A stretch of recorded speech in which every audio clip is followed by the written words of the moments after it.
you're of a certain age, and folic acid's going to be really important, and looking after yourself's going to be really important. No booze, which goes as standard really when you're pregnant. But all of those elements are coming together now. And what I want to know is, when you found out you were pregnant, other than the supplements, going to GP, was there anything else that you were doing? Like, were you like exercising more, or were you doing anything, or were you just doing what you normally do? Were you eating anything different? Were you having diet, or eating special food or anything? No, nothing different or special in that regard, really. Okay. I was definitely, I'd already cut down on alcohol because, you know, I was conscious that could have an effect, sort of thing. So, yeah. Well, the alcohol can sometimes help with the getting pregnant bits. Yeah, it does. But it was, but it might have been counterproductive, sort of thing. So, I did try and cut that down. And I've always, you know, I always try to eat healthily. And that didn't really change, as it were.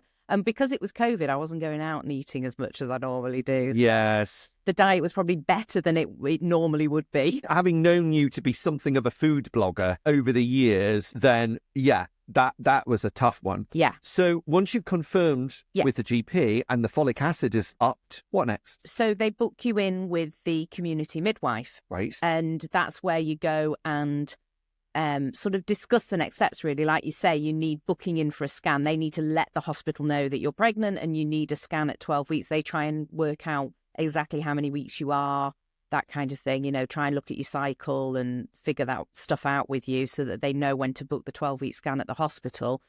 To be perfectly honest, I can't remember a huge amount about that appointment because I was just so excited and so happy to be pregnant. And I was met with a lot of negativity. I was met with negativity about my weight, negativity about my age. And this was from the community midwife. And she talked about screening. And Screening. So she said, we'll put you in for your 12-week scan. Do you want the screening? What's the screening? Yeah. Oh, we screen for Edwards, Patau and Down syndrome. So Edwards syndrome, Patau syndrome, and Down syndrome. The three recognised syndromes that are all to do with chromosome abnormalities. And particular to mature mums. Yes and no. They offer that to every single pregnant woman. You are offered to have that screening at your 12-week scan. So it's really, like I say, it's hard for me to remember what was going through my head in that appointment because it's a lot's happened since then. And I didn't come away and sort of make notes, which I kind of regret a little bit because actually when I look back, that appointment was really quite key in this whole journey that I've been on with Lucy because she talked in a way that, as far as I was concerned, whether she never explicitly said, do you want the screening so that you know whether or not you want to terminate your baby? She didn't say that, but she said, whatever she said about the screening gave me the impression that I would more than likely terminate if we found any of those three syndromes. Very naive, not educated on it, didn't have any personal experience through friends or family of anything like this. So I was kind of going on the medical professionals' sort of guidance, really. And I feel that's what that guidance was in that appointment. She might deny that. However, once I went through that process of the screening and everything was coming back high risk, although they were asked to use the words high chance now instead of risk. Right. But that's an ongoing issue that various charities are trying to work with the medical... Evolving the language. That language, yeah. But everything was coming back high risk. That community midwife disappeared off the face of the planet to the point where I had to change community midwives because she wasn't supporting me. She wasn't taking my calls. She wasn't checking in on me. You know, I was telling her how afraid I was and how scared I was and how, you know... And this is how anxious before I the was. scan.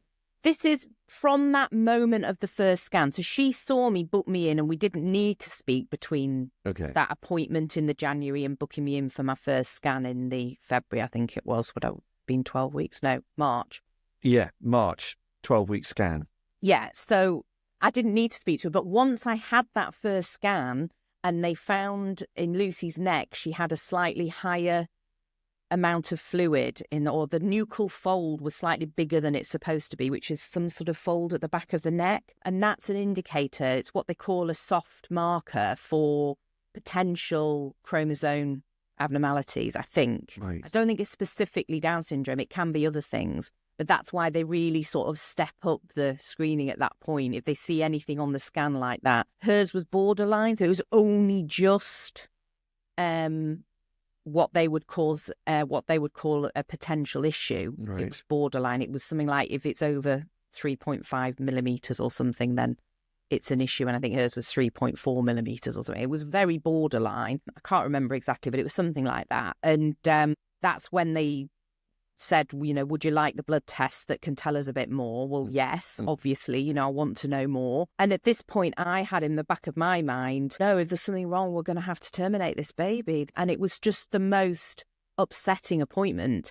And coming away from that, I really wanted to talk to somebody like a midwife with experience, and she just didn't want to talk to me about it. All you got from that scan was a marker. Yeah. You didn't have any confirmation of anything. Nothing. And there was no support to say, if it's this, there was no, it was just like, right, we've had the scan, there's a marker on it. Anyway, next. Yeah. It was a little bit like that. Very much like that. And my blood pressure went through the roof. I'm sure. And they wouldn't let me leave the hospital until my blood pressure came down because it was dangerous being pregnant with high blood pressure.